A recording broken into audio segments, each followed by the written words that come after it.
So, like I said, I like my hands up. I don't want to be down, but I practice everything because it's important, right? You don't know what you're going to be doing.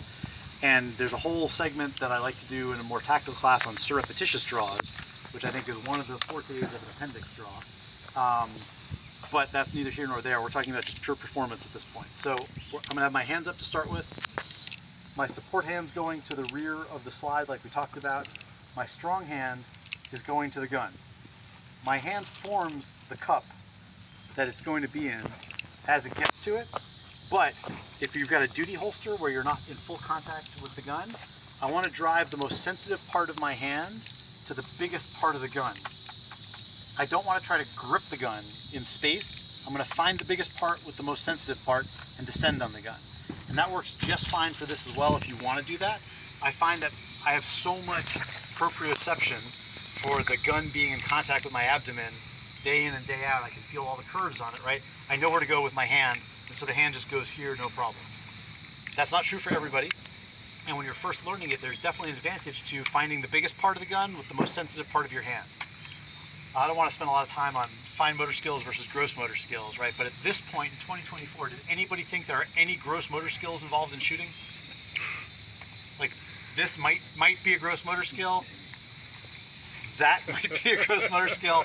Beyond that, like everything we do with a gun is a fine motor skill, right? So I'm going to find it with the sensitive part to the biggest part, and I'm going to descend on it. And the reason I'm descending on it is because I want that good high position in the rear of the tang, right? I want my index finger or my middle finger up underneath the trigger guard, and I want the tang covered with the web of my hand. In my case, I started with that, and then I moved on to just this because I know where it is. Again, switching to something that's not in contact, I'd go back to this. So when I get to here, I'm pulling the garment up as high as I can, which is also where I want the hand to be to mate with the gun. If we're here, I'm not drawing my gun, right? Like, he's going to kill me. I don't care how fast a draw you have. This is not where I draw the gun. So I don't need to draw into some kind of kung fu position. I can just draw because I have space to do it. Again, if we're close and something's going on, that's a different story beyond the scope of what we're talking about here, right? So I've got the room, I want my gun. I clear the garment as high as I need to. My hand has a firing grip on it. I pull the gun straight up, and the muzzle starts to go straight towards the target. I'm not pulling back to a 2 or something like that. It's straight to the target.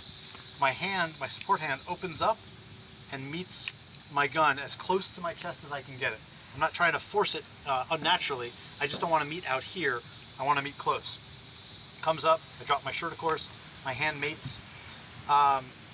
I think there's a good reason to practice mating your hands from the heel forward from a training standpoint. Most people in reality do a index finger back kind of a mate, and there's nothing wrong with that at all. At full speed, that's what I really tend to do, but I think learning it from the heel forward is actually an advantage because it makes sure that you fill in the grip as much as you can. If you go this way, a lot of people end up too short or too long or whatever, and they're not really learning where to put it. Whereas if I simply clamp it right there, I've filled that in completely, I can wrap this, and there I am. Now when I go at full speed, I reverse that just naturally. That's what happens. I don't know if anybody's gonna do this at full speed, it's not very quick. But for learning it, I'm a big fan of that. Again, I've got size small glove hands. I've got no back strap on this gun, but I can fill in that entire side really pretty easily. We'll talk about grip fit maybe at dinner or something if anybody really wants to get into detail on it, but how you adjust the gun to fit your hand absolutely affects where the pressure your hand is able to put on the gun, what it does to your muzzle when you grip it in ways you intend to or don't intend to. So fit is a fairly complex subject in a lot of ways, but this is a basic gun, this is a basic grip, and it works pretty well. So it comes up, they mate, and I drive to the target. Now I'm exaggerating, and it's a little artificial because I'm not doing the draw, but the draw would be this.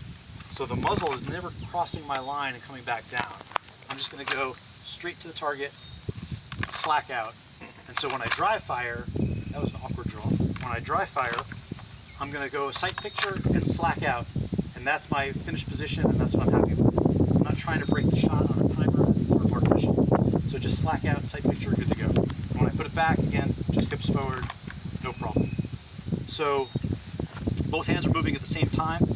If I have an exposed holster, this hand is still moving at the same time. It's very important that this hand move to where it needs to be. It can't lag behind, otherwise you're going to end up trying to catch up out here. So I want both going here from an exposed holster or from a hip holster, no problem. In this case, it just goes to the spot because I'm clearing my garment, my muzzle comes out, and I'm done.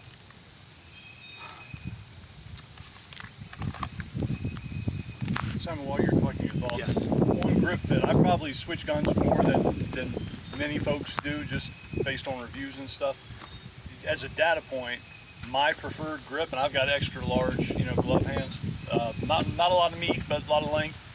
I run a large in some brands, a medium large in Smith & Wesson, a medium in some compact guns, and a small in some guns, because it really is what allows you.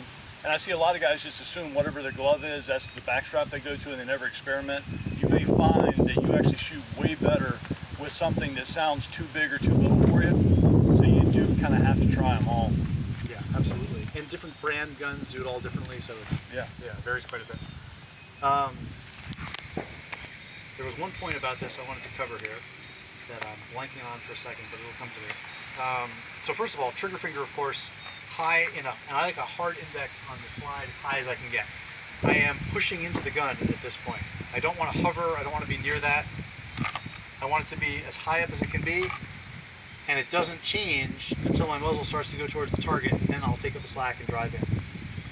If you like a bent finger, especially guys with extra large size hands, sometimes it really helps to bend your finger there, because you can drop it in instead of running into flashlights or tripods or whatever you might have on your pistol that doesn't belong there necessarily. Depth finder, yeah. Depth finder. That brings up all sorts of inappropriate jokes that we don't want to go down. So, all right. Now you've thrown him off.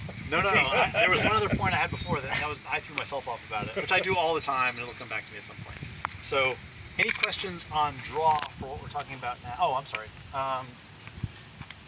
With your grip, with the support hand, I want to fill this in. We talked about it earlier. I want to basically just mimic the angle of my strong hand, which is the angle of the gun. I don't want to exaggerate it, but if you prefer to do that, that's fine. What I really don't want to do, though, is end up missing out on surface area when I can grip better. So if I'm further forward than I need to be, I'm just losing grip unnecessarily.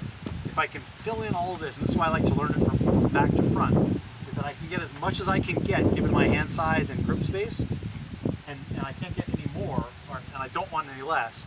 And then wherever these fingers fall is where they fall. I don't care where they fall. That's not the key point there. So at full speed with a lot of reps, they'll go there and everything will wrap nicely. But to learn it, I want to have my palms come together, wrap the fingers, and drive out. Bend in the elbow, just like we talked about. If you think about popping or punching somebody with your gun a little bit, that should maybe give you the ability to stop the elbows from locking just a little. This is not a good shooting platform. I'm not going to break a clean shot that way and get a good shot, but just as a drill, just to learn that position, that can help sometimes. And then when it goes back, it's just going to go straight down